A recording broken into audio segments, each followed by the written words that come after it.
حر عثمان series سے جڑی بہترین معلومات سے آگاہ کرنے کے لیے ہم آپ کو اپنے چینل اردو ٹریلرز میں خوش آمدید کہتے ہیں۔ ناظرین، آج ہم بات کریں گے آیا نکولا کے بارے میں۔ کیا نکولا بھی آیا صوفیہ کی طرح بھاگ جائے گا؟ جیسا کہ سیزن 1 میں آیا صوفیہ بھاگ گئی تھی، کیا نکولا بھی اسی طرح بھاگ جائے گا؟ آج ہم اس کے اوپر تفصیل سے بات کریں گے اور ان سب کے علاوہ کونر کے بارے میں بات کریں گے۔ اس کو دوسرے ٹریلر میں دکھایا ہی نہیں گیا، ایسی کون سی وجہ ہوئی جس کی وجہ سے اسے کہیں بھیجنا پڑا؟ اس کے بارے میں بھی ہم آپ لوگوں کو آگاہ کریں گے اور ان سب کے علاوہ ان سپاہیوں کے بارے میں بات کریں گے۔ ان کے بارے میں بھی کافی لوگ جاننا چاہتے ہیں کہ آخر یہ جنگل میں کس کی طرف جا رہے ہیں۔ یہ سب جاننے کے لیے ہماری ویڈیو کو آخر تک دیکھیے گا اور ہمارے چینل کو سبسکرائب کر کے ساتھ میں لگے بیل آئیکن کو بھی آن کیجیے تاکہ آپ لوگوں کو ہماری ہر نئی آنے والی ویڈیو کا نوٹیفیکیشن مل سکے۔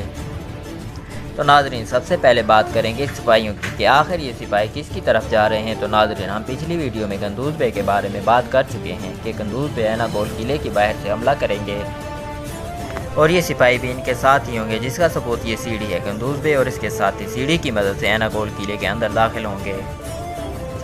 اگر بات کریں کونر کی، کو ہم نے پہلے ٹریلر میں تو دیکھا لیکن دوسرے ٹریلر میں نظر نہیں آیا، تو اب سوال یہاں پر یہ پیدا ہوتا ہے کہ عثمان بے نے اس کو کہاں بھیجا ہوگا؟ یقیناً عثمان بے نے کونر کو بارکن کے پیچھے بھیجا ہوگا۔ عثمان بے کو بارکن کے اوپر شک ہے یا پھر کونر زخمی ہو سکتا ہے، جس کی وجہ سے انہیں دوسرے ٹریلر میں نہیں دکھایا گیا۔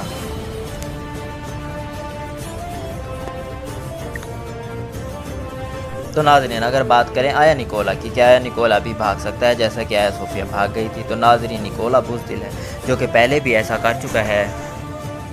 نکولا جب بھی ہار دیکھتا ہے تو اس کے بعد وہاں سے بھاگ جاتا ہے۔ اس کے بارے میں بھی ناظرین جاننا چاہتے ہیں کہ نکولا بھاگ جائے گا؟ تو ناظرین، بالکل اس کے بارے میں ایسا ہی لگتا ہے کہ آنے والی ایپیسوڈ میں نکولا بھاگ جائے گا۔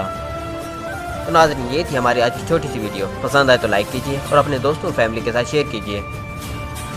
چلتے ہیں پھر انشاءاللہ نئی ویڈیو لے کر آئیں گے۔ السلام علیکم۔